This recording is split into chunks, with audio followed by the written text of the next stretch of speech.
Shanks, the red-haired, is the only one who divides the divine heritage of nobles and the devilish heritage of pirates. Blood son of St. Garland, one of the Gorosei, and also adopted son of Roger, Shanks made a choice a long time ago that would change his life, and of course, Luffy's, to give an arm for the next generation. But how does the man who fought Mihawk in legendary duels, parried blows from Whitebeard and Akainu without fearing 1,000 blades, lose his arm to a Sea King? There is finally an answer. But it also reveals why Shanks hasn't sought the One Piece treasure all these years, at least until today. Want to know everything about Shanks' lost arm and his true objective? Pay attention, because I'm going to talk about that now.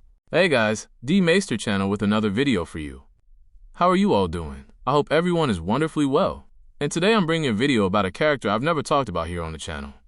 Shanks. Yes, there's no video of Shanks here. None. It's the first video about him. But this time, it's good stuff. The mark of the abyss on Shanks' arm. Why did he lose his arm?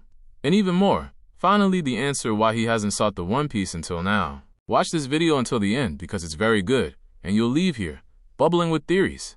If you're new to the channel, watch it easy. If you're from the worst generation, it's a Kamukari with your left arm on the like to give that support. And now, with you, everything about the first video on the channel about Shanks. So let's go, my friends. In recent chapters of Elbaf, we got some curious answers. And, apparently, the definitive one for why Shanks lost his arm. All because he had the mark of the abyss. But, curiously, this explains much more than the loss of his arm. It finally explains why Shanks didn't seek the One Piece treasure. First of all, we have to understand how these things connect. In Elbaf, it was revealed by Shanks Rock, the red-hair's brother, that Shanks visited Mary Geoise only once. But it wasn't specified when this occurred. Some might think it was in the Reverie arc, to talk about a certain pirate. But, in my humble opinion, his visit to the Holy Land was just before he stopped at Luffy's island. All because he stole Nika's fruit, and that was the ultimate moment of the choice to let his arm be devoured and remove the mark of the abyss. But after all, what does this mark represent? In the chapter, we got a glimpse of the Holy Knight's powers, and that they have something called Mark of the Abyss.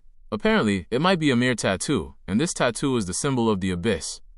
It allows them to be united with Imu-sama's demonic powers. With Shanks, we have two options. Either he got the mark as a baby, being picked up by Roger there in God Valley, or he received the mark later, during his visit to the Holy Land. Young Shanks, even on Roger's ship, is never seen with his entire arm exposed. So we don't know if there was a mark there before or after that.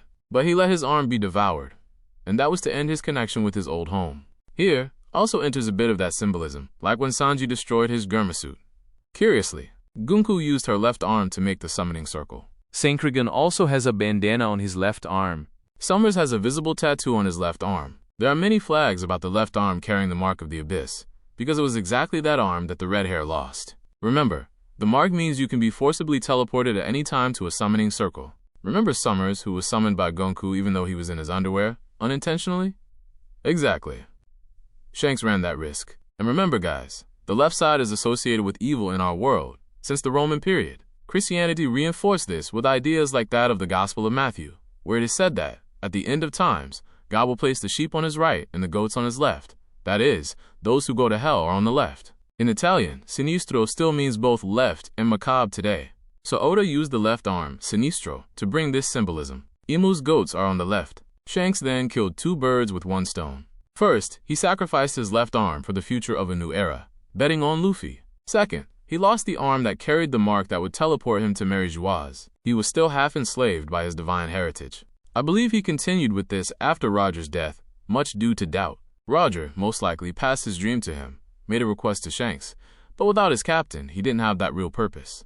This was only rekindled when he heard Luffy saying the same things as his captain. So here's the best time to really lose his arm, along with Luffy, right? Curiously, Luffy ended up freeing Shanks from his shackles of doubt. Hearing Roger's same words gave Shanks the motivation to continue and pursue his ideal of a new era. In the movie Red, remember, it is confirmed that Shanks has an ideal of a new era. In his introduction against Aramaki, he shouts, "Why do you fear a new era so much?" I believe Shanks wants to fulfill Roger's dream of his old captain, the person who really trained him, who took care of him, who was like a father. And Shanks saw that shadow of Roger within Luffy. When it came time to save him from the Sea King, Shanks believed it was a perfect opportunity, not only to remove the mark of the abyss, but to teach Luffy the dangers that came with the choices of becoming a pirate. He taught Luffy that sometimes he would have to sacrifice precious things for the sake of his crewmates. He taught that a great deal of resilience was needed to endure that kind of pain. Luffy cried there because he felt responsible for Shanks' arm loss, and he couldn't understand how Shanks could be so indifferent to it. After all, Luffy cried a lot just for cutting the skin under his eye to get a scar. That hurt him. How then could someone lose an arm and remain indifferent to everything? To the pain, to a child's mistake, to the lingering consequences? Shanks had his entire arm eaten by a sea king, and Luffy couldn't understand how Shanks could endure the pain of that. Yes, Luffy didn't understand Shanks, but the scene allowed Luffy to learn a few things. The importance of sacrifice, the importance of respect, the importance of strength, the dangers of pirate life, his own deficiencies. Luffy understood that, as a pirate, he would face things much more powerful than him, things he wouldn't be able to defeat. I really like the scene with Luffy and Bellamy. Many people even today wonder why Luffy let Bellamy beat him up. But, if you think about it, it's a scene very similar to Shanks at the bar with the mountain bandits. Luffy was reenacting the same thing as Shanks. He could have defeated Bellamy whenever he wanted, but he was being Shanks entirely at that moment. It's a very emblematic scene, so Luffy knew that Shanks wouldn't always be there to save him, and that he needed to get stronger to face the hardships that awaited him. For Luffy, the greatest pirate of all time is not the one who can destroy islands with earthquakes, nor the strongest creature in the world, nor even the former pirate king. It's the one who gave an arm to save him from the sea. For Luffy, the greatest pirate of all time is the one who taught him something very valuable on a distant day, about friendship, determination, strength, at the cost of an arm. Shanks taught Luffy that his honor was not worth more than a life. Shanks also left that island with a lesson learned. He was the first person to be freed by Nika in the entire One Piece series, this in Chapter 1. The shackles of his lineage, and the doubts about which path to follow, were a black cloak over him, which were completely blown away by Joy Boy. Promises and threats can mean something. War and violence can mean something, but nothing means as much as another life. Not even a vague gesture or symbol of honor. One Piece deals with different philosophies and senses of honor, for which different rulers and pirates stake their lives. But with Shanks comes a counterpoint, the ability to live and change, and to teach this to Luffy. So finally, now we know that Shanks' arm was never lost. It was sacrificed. A deliberate ritual, in fact, to break the mark of the Abyss, breaking Imu's divine control over him. The mark of the Abyss, I don't believe it's just a narrative detail. It could be a tattoo, or it could indeed be a mystical mark, but it's a contract of dominion. Those marked by the Abyss can receive unwavering power, eternal life, but at a price. Imu can see through their eyes, possess their bodies, erase them at will. The mark does not grant freedom. It makes you a vessel, a puppet of the god of this world, a prisoner. Shanks' sacrifice was not an act of desperation. It was a ritual separation. By allowing the Sea King to take his arm, Shanks broke ties with the divine current, freed himself from Imu's reach, and became a mortal man of his own free will. He staked everything there, his status, his power, his legacy, on a truth. And Shanks' true goal in everything he has ever done is to clear the way for Luffy to claim the One Piece and free the world for this new era of freedom. When Roger found the One Piece, he did nothing with the treasure, as far as we know. But he knew its meaning. Later, he ushered in the Great Pirate Era, and while his intentions are not yet 100% clear, we can conjecture. He wanted to bring as many pirates to the sea as possible, with the goal of reaching the One Piece. All this because Roger hoped that a boy, Joy Boy of this era, would also venture out. He knew the truth about Nika's fruit.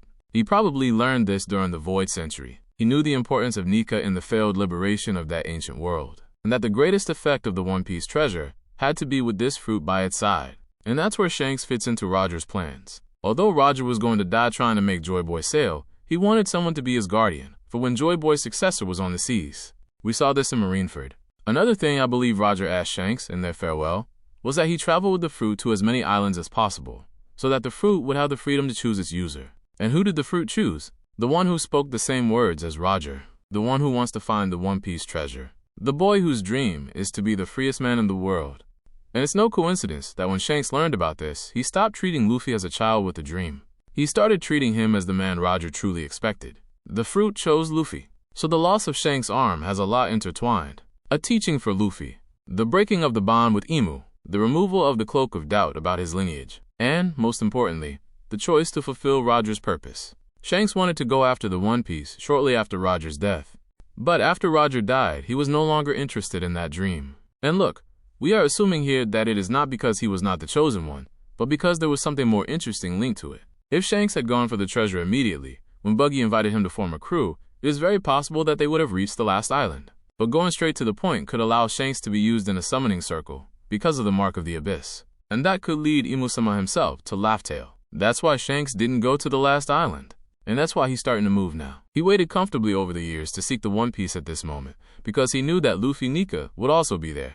He got rid of his arm. and now he can run wild and free in search of a new era. A large part of Shanks not going after the One Piece before is linked to the Mark of the Abyss. He would be Imu's eyes on the last island.